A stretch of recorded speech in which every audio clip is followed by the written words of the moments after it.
안녕하십니까. 미즈노래 팔란티어 103번째 영상입니다. 참 오랜만에 올려드리는 팔란티어 영상이죠. 자, 팔란티어 요즘 끝모를 추락을 계속해서 이어가고 있습니다.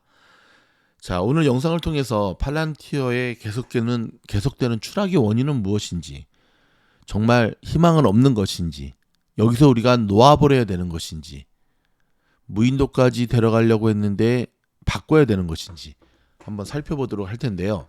자, 지금 녹음하는 시간이 11월 24일입니다. 아마 여러분은 땡스기빙 때 이 영상을 듣고 계실 겁니다. 예약으로 올려드리니까 11월 24일 화요일 기준으로 팔란티어 일봉 차트의 모습입니다. 끔찍하죠. 자, 좀 아쉬운 것은 이번에 3분기 실적 발표하기 전까지는 굉장히 흐름이 괜찮았거든요. 근데 실적 발표 이후에 이때죠. 실적 발표 이후에 그 전부터 계단 하락이 되더니 실적 발표 이후에 이런 식으로 갭 하락이 발생을 했는데, 여러분 일단은 잠깐만요. 요 색연필 어디 갔지? 이 색연필이 가끔씩 없어지네요. 이거 하고 싶은데, 이 엄청난 거래량을 보시면 사는 자들이 없어요. 파는 물량들만 있어요. 이거 여러분 누가 팔까요?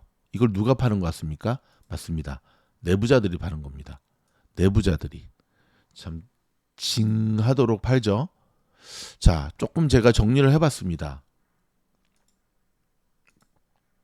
이거 청년 프로젝트고 죄송합니다. 여기 제가 조금 정리를 해봤는데 어디 갔지? 네, 여기 나오죠? 오케이.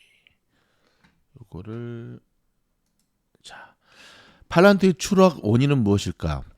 일단 상승 동력이 소멸.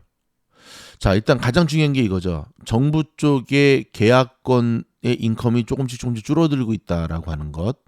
그 다음에 코로나의 덕을 보았죠. 작년에. 그렇죠? 코로나의 덕을 보았죠. 무슨 말이냐면 팔란티어가 작년 이맘때 기억하십니까? 영국과의 계약, 그리스와의 계약, 일본과의 계약, 이런 국가 간의 코로나 확산에 따른 데이터 분석에 대한 계약권으로 어찌 보면 팔란티어는 코로나의 수혜주였지요. 준 만큼은 아니었지만. 그 다음에 테러. 어찌됐든 팔란티어가 세상에 유명해지는 계기가 됐던 게 오사마 빈 라덴을 잡는데 혁혁한 공을 세웠다라고 하는. 그렇다고 최근에 테러가 안 일어나가지고 이렇게 되는가? 그런 접근은 아니고. 그 다음에 레딧. 자, 올 초에 팔란티어가 40불 위로 치솟았던 거의 핵심은 실적도 아니었고요. 민주식이 편입되었기 때문에 그랬어요. 레딧 종목들. 근데 요즘 레딧들 연말 갈수록 다 흩어졌나? 더 이상 레딧 종목의 팔란티어의 모습은 보이지 않게 되는 것.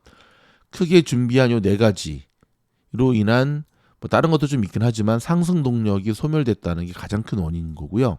이거보다 더 큰 거는 뭐냐면 추세에서 비껴가는 팔란티어의 위치입니다. 어떤 추세냐면, 자, 올해는 사실 제대로 된 소형 성장주들의 상승이 없었어요.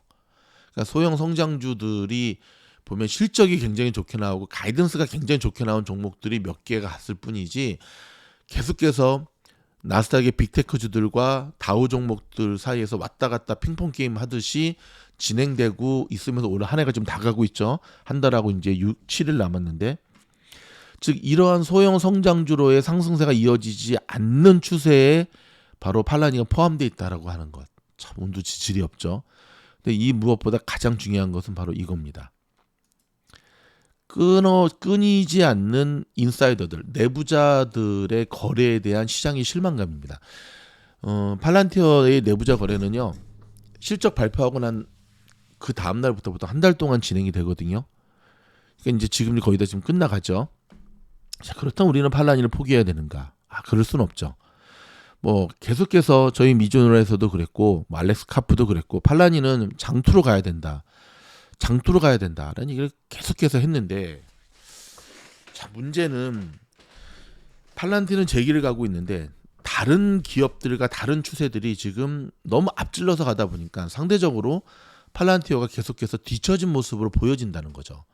팔란티어가 이제 상장한 지 1년이 조금 넘었거든요. 상장가가 9불 정도로 치면 지금이 이제 20불이니까 9, 2, 18, 딱 그래도 이 두 배는 조금 넘었어요. 그렇죠? 근데 문제는 9, 5, 45, 500% 갔다가 200%로 쪼그라드니까 이 상대적 기저 효과로 인해서 지금 엄청나게 추락한 것으로 보인다는 거죠.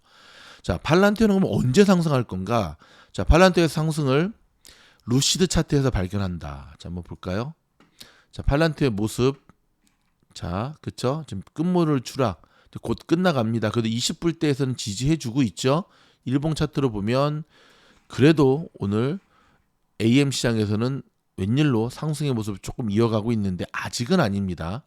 자, 전반적으로 일봉을 기준으로 보면 그쵸? 굉장히 안 좋은 게 팔란티어의 가장 최저 바름 라인인 20불까지 내려왔다는 겁니다. 많은 사람들이 팔란티어의 그 뭐죠? 지지선이 22불, 23불이었거든요.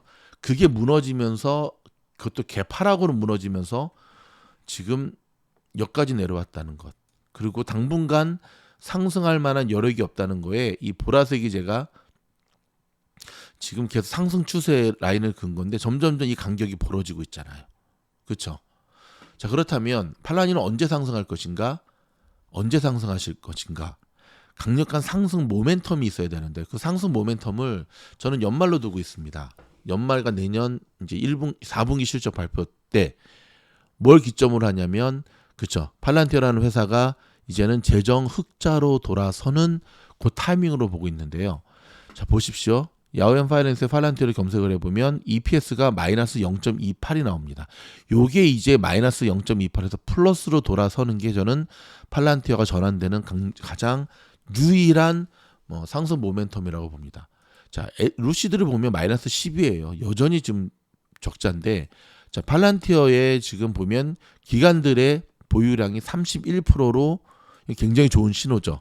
항상 20 몇 프로에서 머물고 있던 기관 보유량이 31%가 늘어났습니다. 그러니까 요즘처럼 팔란티어가 바닥을 기고 있을 때 기관들은 점점 팔란티어를 주워 담고 있다는 겁니다. 지금 여기 애널들의 평가도 나쁘지 않습니다. 강력 추천, 강력 매수가 지금 13.2가 되는데 하지만 월가의 시선을 보시면 굉장히 냉소적이라는 걸 알 수 있죠. 그렇죠? 중립이 4개고 비추가 2번이고 왜냐면 배열 세이드 보면 제가 언급해드렸던 그런 내용들이 대부분이에요. 사실은. 근데 이 부분은 이해는 되지만 용납할 수 없는 게 이해는 된다는 게 뭐냐면 팔란티어가 창사 이래로 지금 팔란티어가 언제 세워진 회사인지는 아시죠? 2003년도에 세워졌거든요. 거진 이제 20년 다 돼가잖아요. 열정적으로 일했죠. 거기에 대한 보상을 받은 거고 그 보상 받은 것을 내부자들이 이제는 월급을 나중에 받은 것을 현금화 시키는 거에 대해서 뭐라고 할 수는 없지만 문제는 시장은 그것을 용납하지 않는다는 데 있는 거죠. 더불어서 제 내피셜이긴 하지만 팔란티의 주주들은 사실은 그래도 전 세계에 흩어진 개미들 아닙니까? 주가 관리를 제대로 해주지 않는 팔란티어에 대해서 그들이 이탈하고 있다는 것이 저는 팔란티어의 가장 큰 위기라고 생각을 하는데요. 자, 루시드를 한번 차트를 볼까요? 자, 여러분 루시드 기억하십니까? 이때 왜 치솟아 올랐죠? CCIB라고 기억하시죠?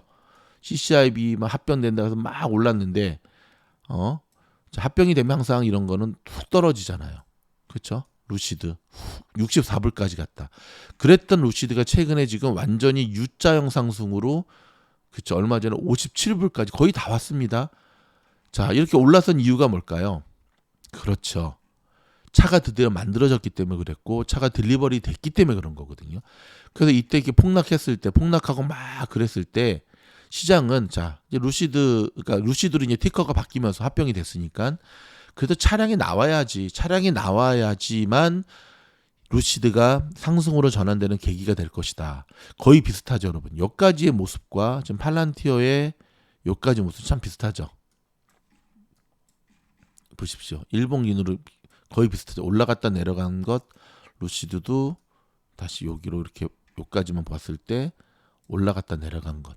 그렇죠? 근데 얘가 차가 이제 만들어지면서 다시금 매수세가 들어오면서 쭉 올라가잖아요. 또 팔라니는 차를 만드는 회사가 아니니까. 그렇죠?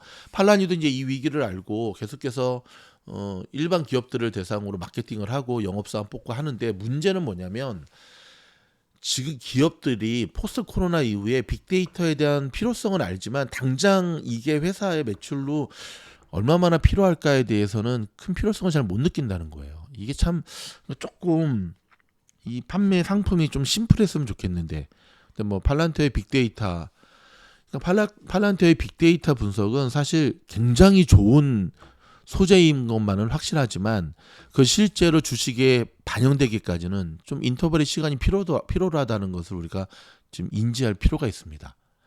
VR, 메타버스, 제가 이거 거의 한 7년 전부터 이커머스 강의할 때 아이폰 다음에 먹거리는 무엇인가, 핸드폰 다음에 먹거리가 무엇이냐 했을 때 VR을 얘기했었거든요. 하지만 삼성전자에서도 VR 첫 번째 나왔다가 그냥 더 이상 안 만든 이유가 뭐냐면, 과연 그 당시만 하더라도 한 7년 전에 이게 이게 얼마나 많은 시간이 필요할까. 근데 이제 한 7년이 지나서야 비로소 조금씩 빛을 보면서 주가에 영향을 미치는 것처럼 이 빅데이터도 저는 그와 같다고 생각이 듭니다. 그래서 이 빅데이터를 하는 기업들을 투자할 때는 조금 더 거시적인 안목으로 바라보아야 된다는 거죠.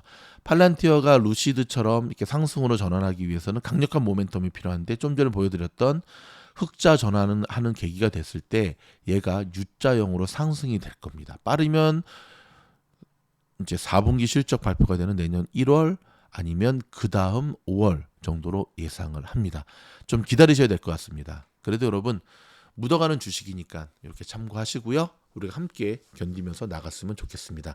저는 여러분에게 추천드리고 싶은 건 뭐냐면, 그렇다고 팔란티어를 계속 사서 묻어두고 그냥 한숨만 쉬지 마시고 일단 추세에 맞게끔 능동적으로 대처하시라는 거죠. 제가 일전 영상에서 계속해서 팔란티어 수익도 끊어가야 된다고 말씀드렸던 게 뭐냐면, 자, 여기서 사서, 제가 예전 영상에서 한번 알려드렸던 적이 있죠. 제 아는 분이 여기서 사서 여기서 팔고, 여기서 사서 여기로 팔고 해서 팔란티어만 가지고 5만 불 정도 수익을 냈다는 분들을 계속 소개시켜 드렸잖아요. 그쵸?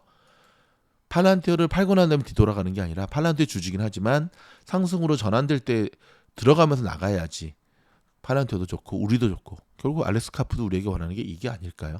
상승으로 전환될 때까지는 조금 더 기다리시는 게 좋을 것 같습니다. 왜냐하면 지금 RSI가 30 밑으로 떨어졌기 때문에 조만간에 모멘텀이 생겨야 되는데, 이 모멘텀이 생기기 전에 들어가시게 되면 잘못하면 AI 꼴이 날 수 있기 때문에 그렇습니다.